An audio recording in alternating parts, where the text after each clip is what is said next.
Welcome to Tecmo Tuesday, and welcome to Week 3 of the 2006 Oakland Raiders season. We're coming off of a tough loss to the Chargers, going up against another arch rival, the Chiefs, who are 1-2. We're 1-1, like I said. We had a bye in Week 3, a very early bye, and we're right up there. First game on the docket, so let's get right into it. I did make an adjustment before I started rolling here. I changed a play. The run number 2, which was a very similar outside run with Jordan, I changed to a pitch to the opposite side. And actually, I also changed another run, the quarterback sneak, quarterback like bootleg move. I never ran it once, and I don't have really much interest in getting my quarterback hurt. Aaron Brooks is not, a bad runner or anything. It's just I really don't in the mood to get him hurt. Oh, we got Larry Johnson as the opposing run threat. We just came off of LaDainian Tomlinson, and now we got Larry Johnson. And we called the play. That helps when you're going up against one of the tougher running backs at the time.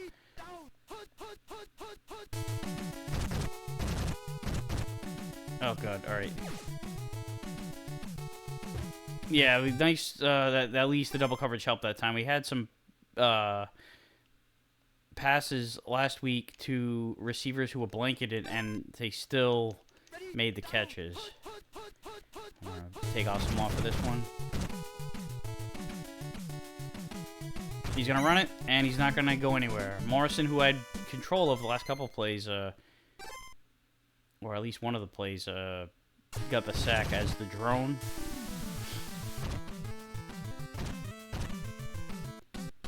Oh, man, they got a fast cover, man. But at least he got blocked there. It didn't matter. The second... Yeah, so run 2 and run 4 I changed. I put Crockett in. Crockett had no runs. As mentioned in it last week, I wanted to give him something to do.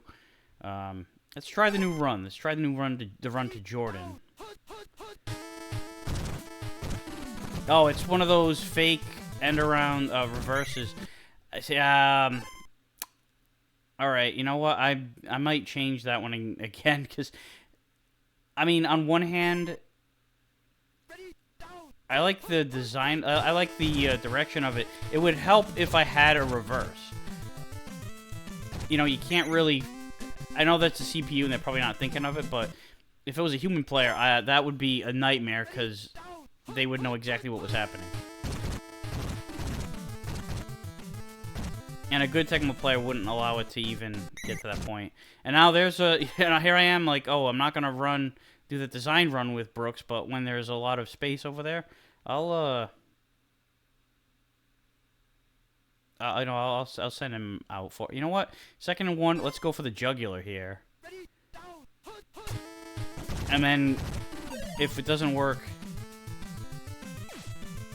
which it does, could always run it on 3rd and short. And I'm gonna give it to Crockett now. I almost gave him the ball on that last play, but I figured, hey, if the 2nd and 1, if it doesn't work, I can fall back on it. And there, they knew it was coming. All right, let's go to Jordan on the outside. Oh, they knew that was coming. All right, I'm getting predictable here. Either that or these guys are just really good at diagnosing.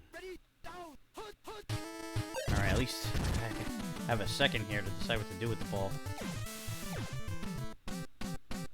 Yes! And I get it to Crockett anyway, so... he couldn't... He had nowhere to go. There were no running lanes for him on the handoff. But at least he gets the touchdown reception.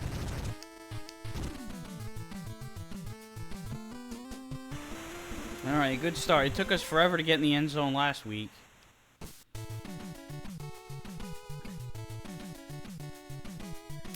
It's Dante Hall. He was a really good returner. But we bottled him up on the 5. We'll take it. This is not the play that I called as for the defense. Alright, I got in there in time. I would think that that getting in there disrupted the pass, the reception. He just safetied himself. What an idiot! Oh my God. He ran out of bounds on his own accord. That was funny.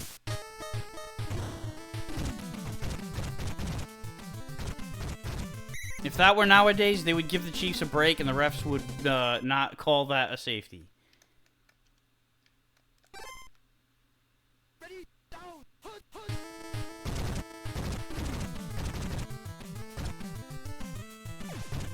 Nah, that didn't work.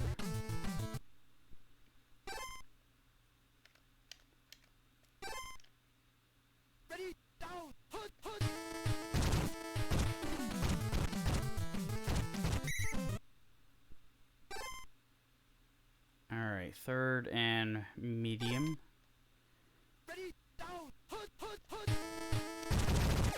Oh, shit. Yeah, that was not going to work. Alright, this is interesting.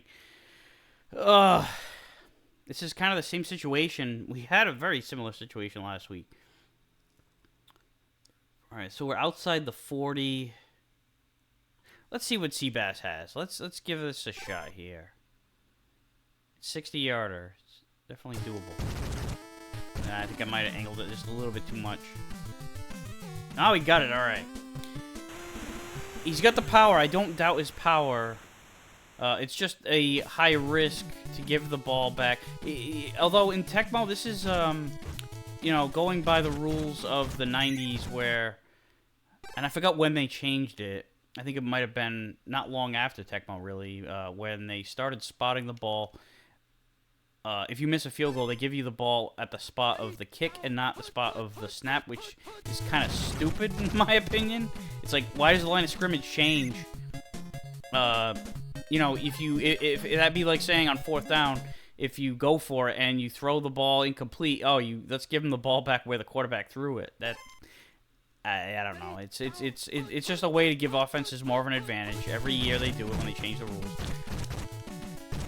That was that. All right, so that run, it's designed to go really close to the outside. That run to hand off to Johnson. I don't know if that time it didn't happen because the ball wasn't spotted to that side of the hash, and it just by default he ran out of bounds. I don't know, but that is just bad design, and it could lead to some problems like the safety that we saw earlier. That time they got a first down.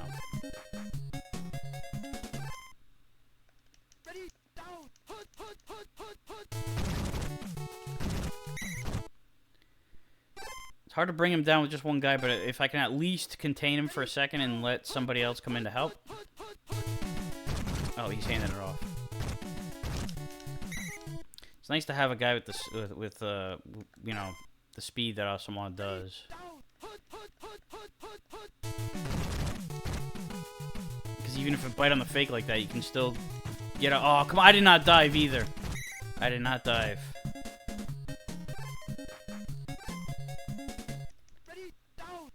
Alright, this is the shotgun play.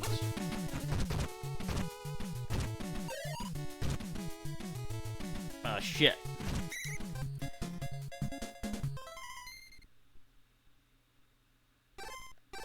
They don't need to be calling timeouts. Time is not a factor for them. If anything, they should be trying to bleed it down so I don't have much time with the ball.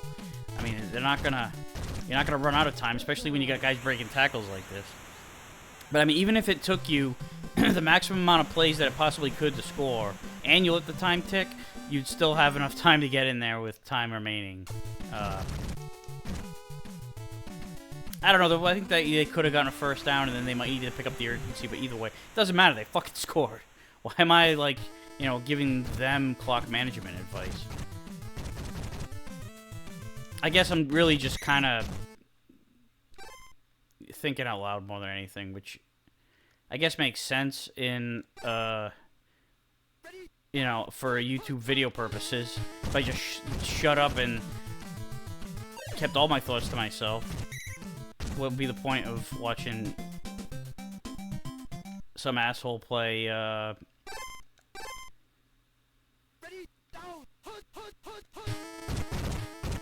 play a season of Tecmo on some old-ass ROM? I guess that's a kind of a question you can ask anyway. I'm gonna kill some time and then score.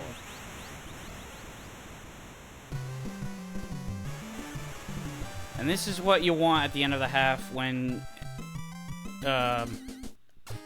when you are getting the second half kickoff is score at the end. I mean, you want to score at the end either way,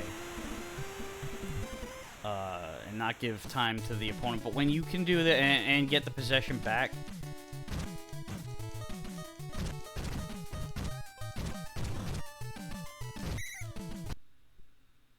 and I've heard I heard a lot of opinions on it, like that they would actually rather get the ball and set the tone, and it does affect the pace of the game and everything, but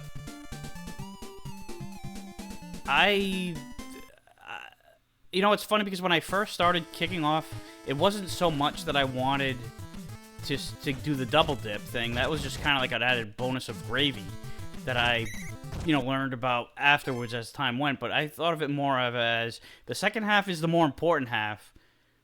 I mean, I guess they're both just as important, but the second half is when it starts getting to be nut-cutting time.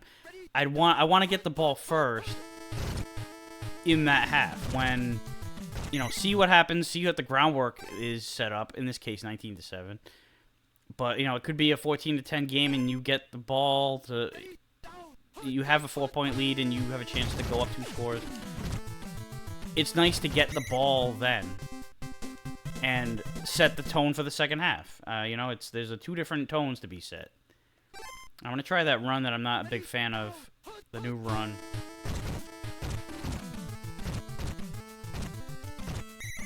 I mean, so far it's been fine, but I think that running to that side has been good. There's been a lot of space over there. On some non-designed runs too.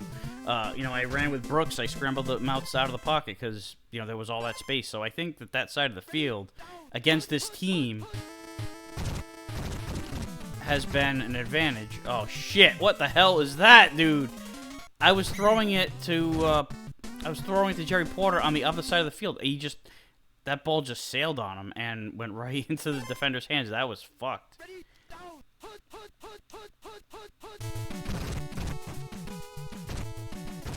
I got caught up by that blocker. He was pretty much going to be magnetized to me no matter where I went. It's what it seemed like anyway. It's my story and I'm sticking with it. There was nothing I could have done. Oh, it went right in his hands. They always say if he could catch, he would be a receiver. Although if you're one of the best corner covers of the time, which was one of the few bright spots of the Raiders during this era, was Nnamdi Asomugha. Then I think it's more than just the hands situation. It's that, even if he had good hands, it's like, dude, you can cover so well. That's what your job is. And it was one of the few players the Raiders actually made the right move as far as when to let him go. I remember being upset about it, but at the same time, it made sense on paper just because they were not a contender. Why pay through the nose for somebody that's not going to have a major effect on the long term?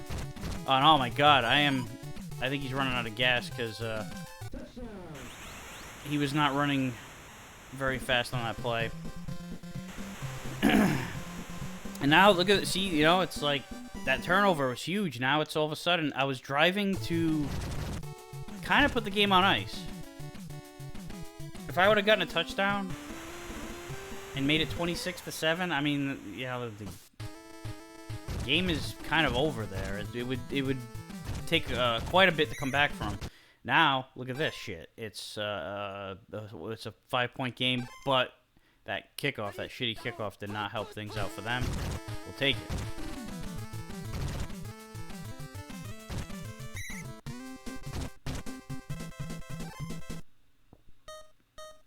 I don't want to, say that I don't trust the quarterback here at all. Because I do like to... I like the whole mentality of when, like, a guy fumbles or throws a pick or something, you give him the ball back and you say, go make up for it. And because otherwise their confidence is shot. But at the same time, I'm also trying to, I'm in field goal range here, and I a field goal would put me up 2 scores. All right, see, there you go. Right there was when... That's what I'm afraid of with that play. They blew it up in the backfield. All right, now we'll... Oh, Jesus. Oh, no! Ugh, that was, we dodged a bullet there. We dodged a bullet. I'm gonna go shotgun here, even though these are like... I don't really need to... It's gonna be tough to get all these yardage back, but I want to have some space in case they blitz again, which they don't. Alright, I'm gonna just try to get as many yards as I can out of this. And get out of bounds. Get out of bounds. Don't take the hit. Take the field goal. Go up 8. There's no 2-point conversions in this game.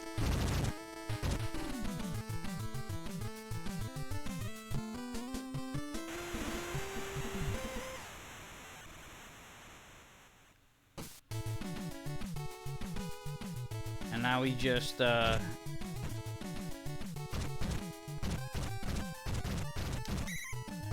try to play some defense here. Try to prevent big plays. So I am, even though, you know, like the run has been their strength. Oh shit!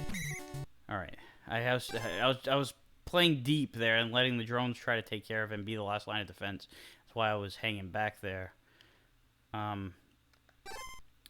You know, it's like I'm playing pass defense. I'm calling defensive pass plays because I don't want to leave guys wide open, but at the same time, these runs sometimes they gash you and they, you know, it's like they end up being huge explosive plays. I don't want to let them score.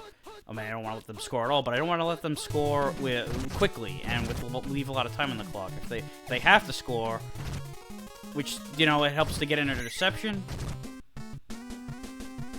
And Huff, is he the... Oh, my God. Is he the one that the Raiders drafted instead of Aaron Rodgers?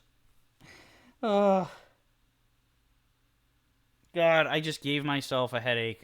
I mean, not literally, but a figurative headache just saying that the Oakland Raiders drafted...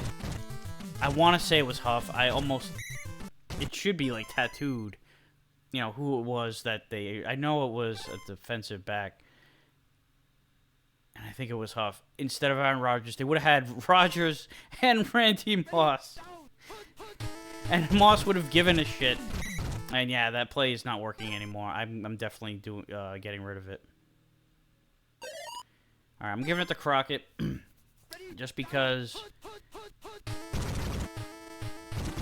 I'm giving it to Jordan a lot, and I want him to get hurt. I'll let they call him timeouts, whatever.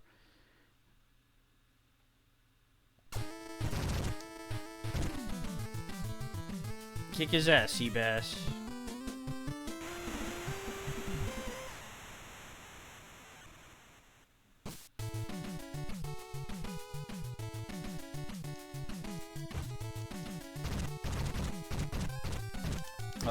Fumble!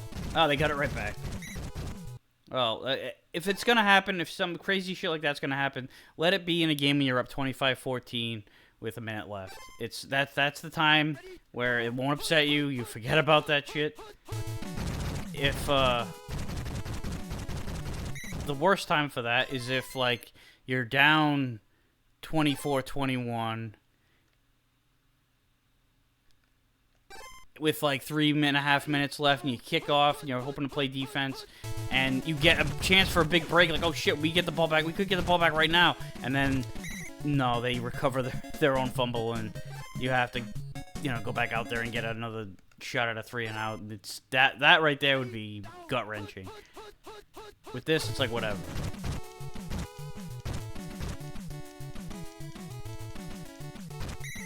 Alright, another sack.